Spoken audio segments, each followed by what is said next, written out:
you've made. So thank you. Uh-oh. Now I really have to watch myself. All right. So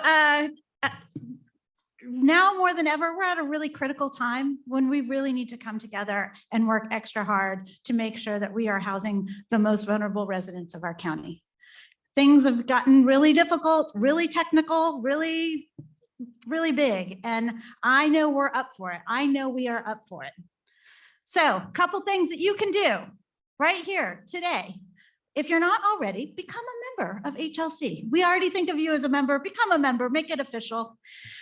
2, we're working on a ballot measure right now in Menlo Park, opposing a ballot measure that would block affordable housing for teachers and faculty. Volunteer, sign up, lend us your name, lend us your money. No on V.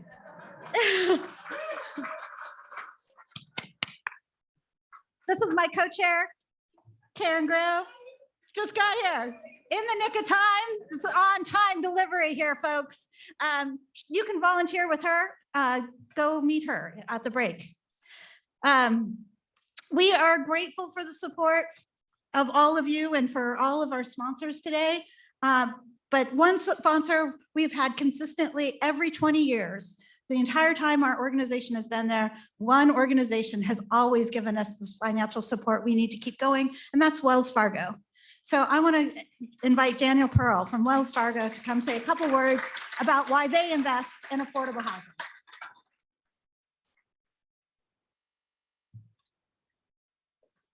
Thank you. My name is Daniel Pearl with Wells Fargo. I'm part of our group called Community Lending and Investment, which is the affordable housing part of the bank. And we're based here and active as investors and lenders across the country with a particular focus on the Bay Area. And as was said in the outset, this organization, we're very supportive of the work that you do. It aligns with our philanthropic and business goals.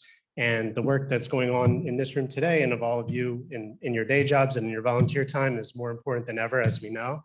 And it's really nice to be in this space, my first time here, and to see everyone together in person. I was going through my notes this morning, looking at the work that we've done, my group in the county over the years. And in the last 7 years, I was pleased to see that we've done 9 affordable housing developments in the county, totaling almost 900 units. That our team has worked on, from Half Moon Bay to Daly City to a couple up the road right here. And I just wanted to thank all of you for doing that work in order to do a low-income housing tax credit deal, which is where my group comes in. It takes years of community input at the neighborhood level, at the policy level, and all the talented not-for-profit developers that are in the room today to mobilize the communities in order to get the deals to the point where the banks can kind of play our part and do the work that we're supposed to do to be investing in those communities. So thank you for having us here and all the work that everyone does, and look forward to being part of the conversation today. Thanks.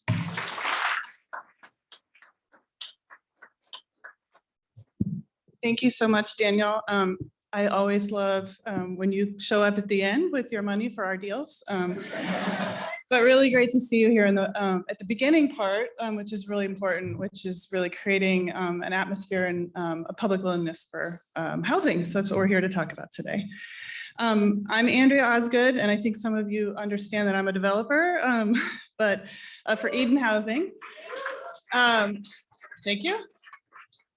Because you got my joke about Daniel. But I'm also the board chair of the Housing Leadership Council, and I'm really excited to welcome you all here today. And I want to share my deep appreciation for you attending and for our members, staff, board members, planning committee, and sponsors. Also, before we get started, I wanted to recognize all of the elected officials that are here today.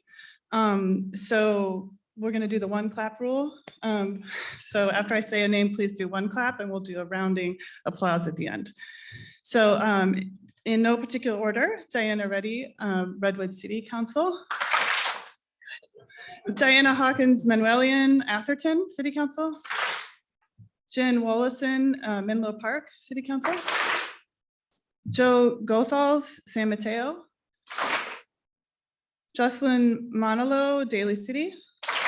Kalima Saladin, Jefferson Union High School District. Marianne Moyes Derwin, Portola Valley. Andy Lee, also Jefferson Union High School District. From the State Senator Josh Becker's office, Alex Kobayashi. And from Assemblymember Mark Berman's staff, two folks, Mila Zelka and Rita Abdel Malik. Right. Also Don Horsley, Chair of the Board of Supervisors, Carlos Romero, East Palo Alto, and Rick Bonilla, San Mateo. Okay, did I miss anybody? If I did, please raise your hand. We do want to. Alex is pointing at somebody. Emily Beach. Thank you. Okay, so thank you all for being here today.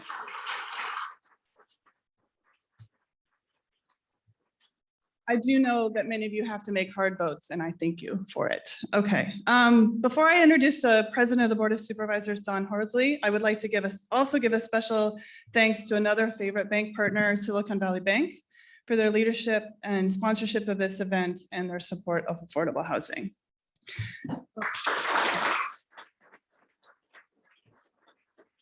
Now I would like to introduce Supervisor Horsley, who, as you may know, is serving in his last year on the Board of Supervisor, but what a difference he's made over the years. And I would be up here too long if I really focused on everything. So we've picked our favorite housing wins that this supervisor moved forward for us. First and foremost, he was the chair of the Committee on Measure K, which brought millions of dollars to support many kinds of efforts in San Mateo, but of course our favorite is the allocation of that fund that goes to affordable housing every 2 years in the budget cycle. So looking forward to that continued success.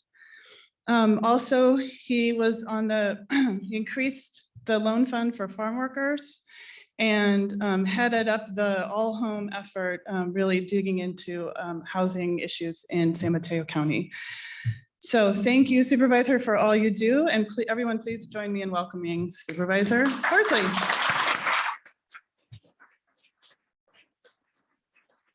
Thank you. Well, if you're looking for a speech, you're not going to get one. I don't make speeches anymore in my last year, but I did think, I didn't realize you're going to talk about Measure K, but the reason I got interested in housing in the first place, because of the fact I've lived in a county all my life. I was born in San Francisco, went to high school in Daly City and went to SF State. And I was a classroom teacher at one time. A long time ago, I taught 7th and 8th grade, and that's why I thought it was best to go back into law enforcement because it was safer. I actually did like the kids, but I was a second strike, and I was a strike captain. And the second year, the district was going to fire all of us, and so I decided I was going to go back into law enforcement because that's where I got my degree when I was working through Daly City Police. And I always thought that I would eventually go back into a district, and I didn't. I ended up in the sheriff's department, was an elected sheriff, and I got interested in housing even then because all of the people that worked in public safety, whether they're firefighters or police, were living someplace else. They couldn't live in San Mateo County. So when I got on the Board of Supervisors, I thought, I sort of volunteered for all the housing things. I was on HART. I think I'm the president for life of HART. Armando's told me, he says I can continue to serve, and I would be happy to do that. We have done some really remarkable things in HART, just with a very small amount of money. And then we did originally have a thing called Measure A, and then we decided we needed to do more in terms of money. One of the things we recognized that initially is that we needed to have the political will, and we needed to have land, and we needed to have money, and that was really the genesis of Measure K. We did get political will, and so most of our city councils were really supportive then, and have become even more so. Although now I've noticed that there is a big pushback, and it's kind of, well, especially in my district, I have a lot of the coast side people basically fight everything, and and I love them. They're wonderful people, but they love the coast and they want to protect the coast, and so do I. So what we tried to tell them, what we want to do is that we're not talking about taking big open spaces and building subdivisions. We're talking about doing infill within existing villages. But you know, what I hear in some of my, you know, some of the areas that I serve, because I see people now running for office talking about, gee, we're all for growth. We're all for housing. We're all for affordable housing. We just want smart growth. Well, what's that really mean? Smart growth. Oh, it means put it someplace else. Don't put it in my neighborhood. And you know, I think it's really important for organizations like HLC to go back into planning or work with planning commissioners, work with communities. And the county has done some of that with convenings. And we can develop consensus. When people sit at the table with people who want housing and people who have housing, we find that there often is commonality, and you know, the fear of the unknown and the fear about change, you can't overcome it, but it is not easy. You can't give up on it. You have to keep on doing it over and over and over again, because people, they don't like change. And that includes us. You know, if you think about things like, for example, me, I don't really like being turned out, to be candid. I kind of kid my colleagues and I say, I'm going to get an attorney and I'm going to challenge the constitutionality of this, but not really. I did love this job, and it really, it's remarkably, I think, effective of being able to work with people at the local level. You know, if you think about somebody in the California State Legislature, you do policy stuff, but you really never talk to the people in your community. And whereas a county supervisor, you're there, especially with district elections, you spend a lot of time with your constituents. And that's where you really, I think, is the most gratifying.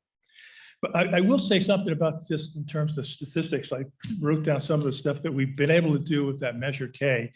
We put $250,000 into the affordable housing projects. And I think that's really remarkable. I think we've developed something in the neighborhood about over 400,000 units.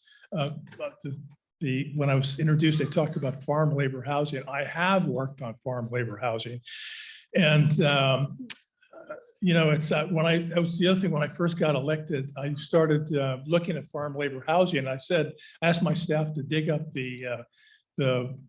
what the state regulations were. And when they told me what the regulations were, I said the regulations in the jail are more comprehensive than this. It's just there's not very much that we do for people who are working in these really difficult jobs. And so we really did focus on that. We have had some degree of success, and I'm really hopeful the city of Half Moon Bay has really taken, you know, the leadership in providing for farm labor housing. And so, you know, we have put monies into farm labor housing. We have some projects online.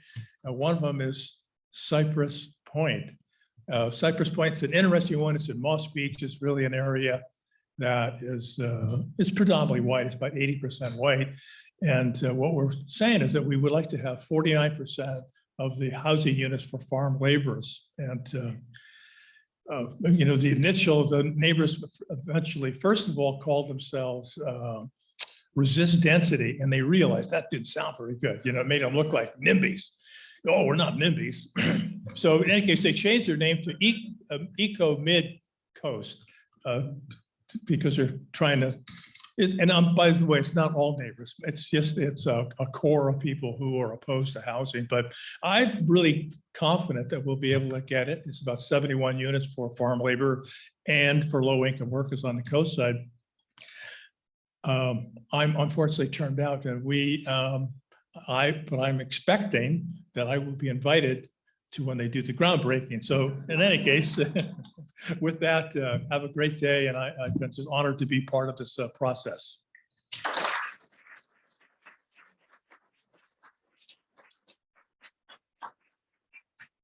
Thank you so much, Supervisor Horsley. You've been such a great champion for housing, and we're fortunate to have you in our movement, and really looking forward to the extra time you're going to have in your schedule soon. Evie will be calling you. Okay, To help us set the tone of the conference, it's now my pleasure to introduce a special performance by Lyrical Opposition. This is a collective of artists, poets, and activists opposing injustice through lyrical arts with roots in San Mateo County. Through its artists and strategic partnerships, they advance social justice and systemic change efforts by cultivating messages of hope that inspire and empower. Please help me welcome Lyrical Opposition.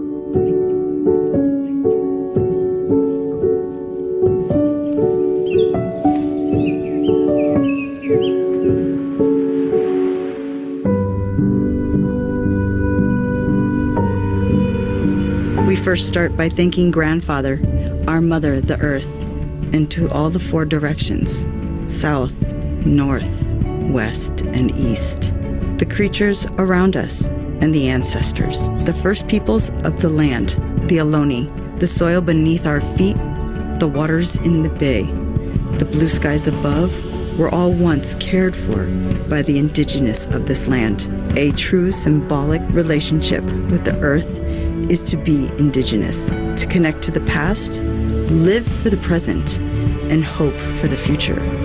We acknowledge today that the land we walk upon was first stewarded by the Ohlone. We are still here.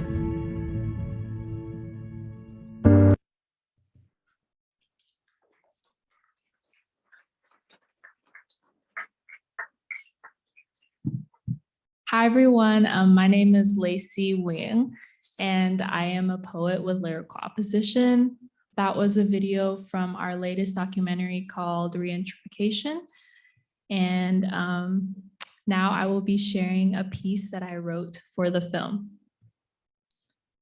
And before I share, I also encourage all of us to take a few deep breaths just to get into our bodies. Just kind of listen to how the art or the video is engaging with your body and things like that.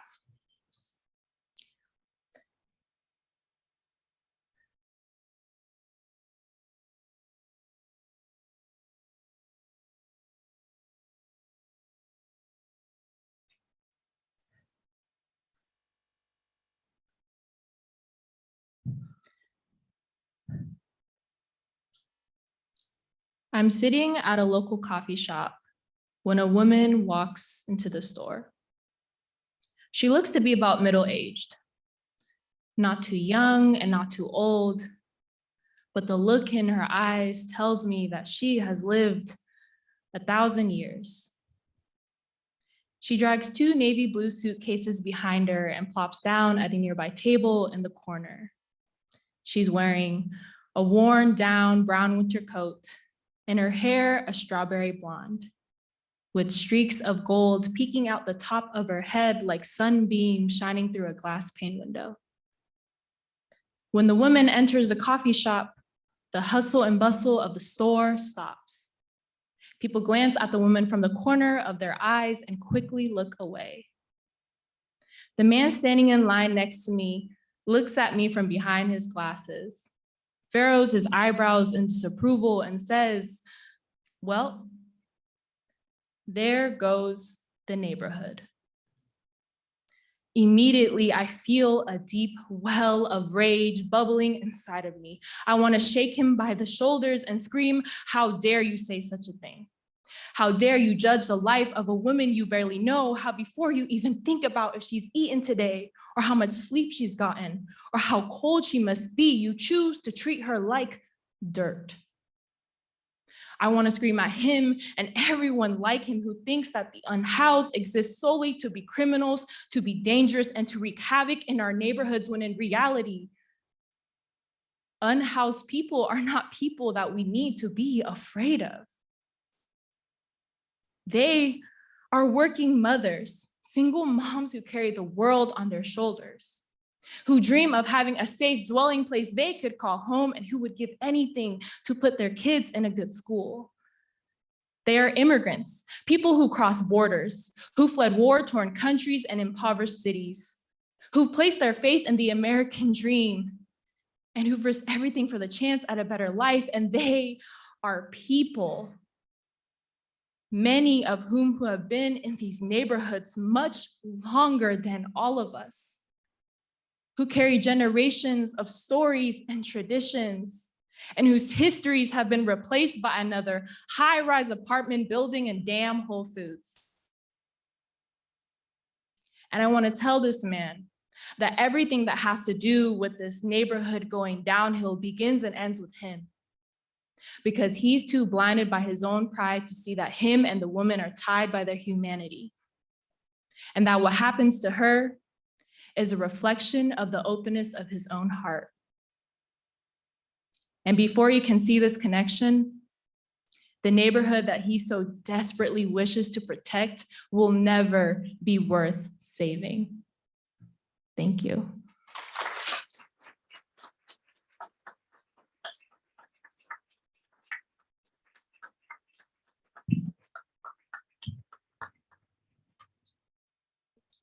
Do you mind having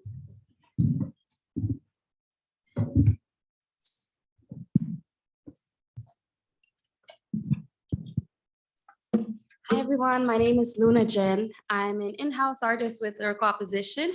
A lot of the art that I do as an independent artist has to do with social justice work, with political news, with just decolonizing and having Latinas connect back to their roots through music. So I do a lot of music in Spanish. Today we'll be singing one in Spanish. And I'll be holding the mic.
Vive mi gente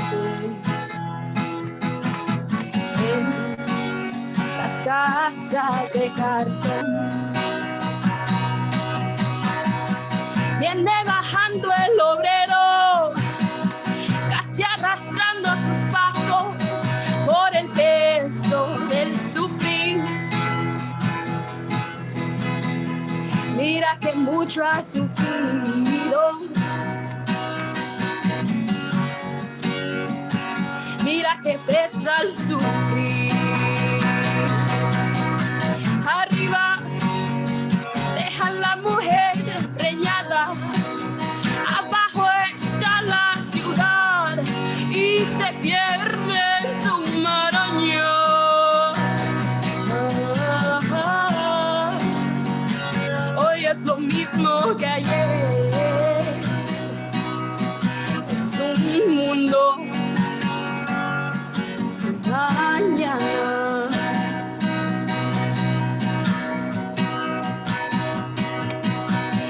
Triste, se oye la lluvia en los techos de cartón. Qué triste vive mi gente.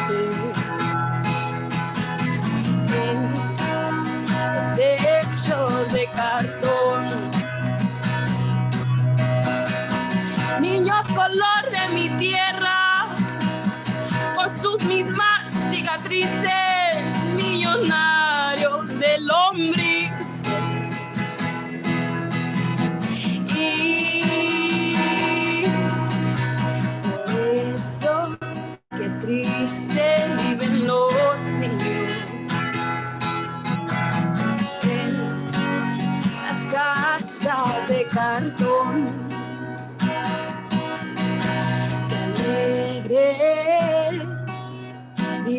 los perros.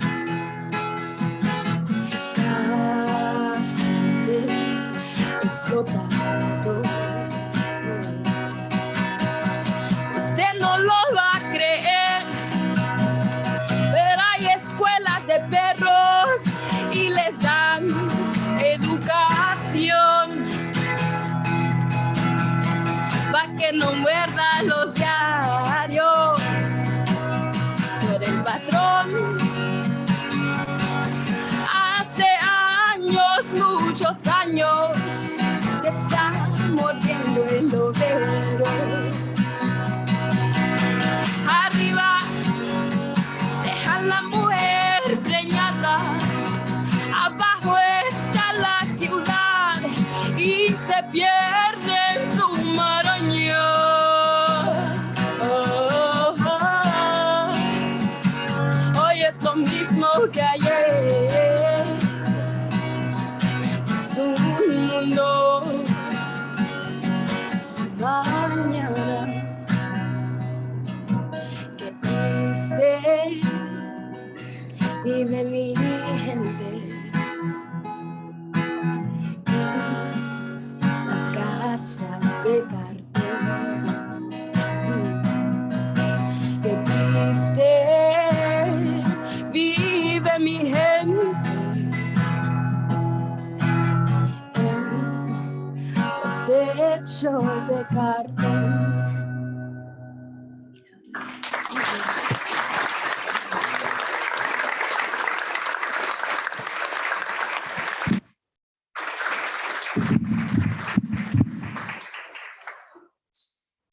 Thank you all. So it's time to move to our workshops. Grab a drink, go to the bathroom, do what you need to do. And there's 3 workshops this morning. One is, and I need to look at my notes because I am terrible at this. First of its kind, Bay Area Housing Regional Funding Measure will be in this room. So if you're interested in regional funding and working regionally on funding, just stay where you are. If you're interested in much to do about nothing ADUs, if you're interested in ADUs or Shakespeare, you go into the Sequoia room. Not if you're interested in Shakespeare, just ADUs. Okay, and then affordable housing development on government-owned land will be in the Redwood room. So Redwood room, Sequoia room, here for regional funding.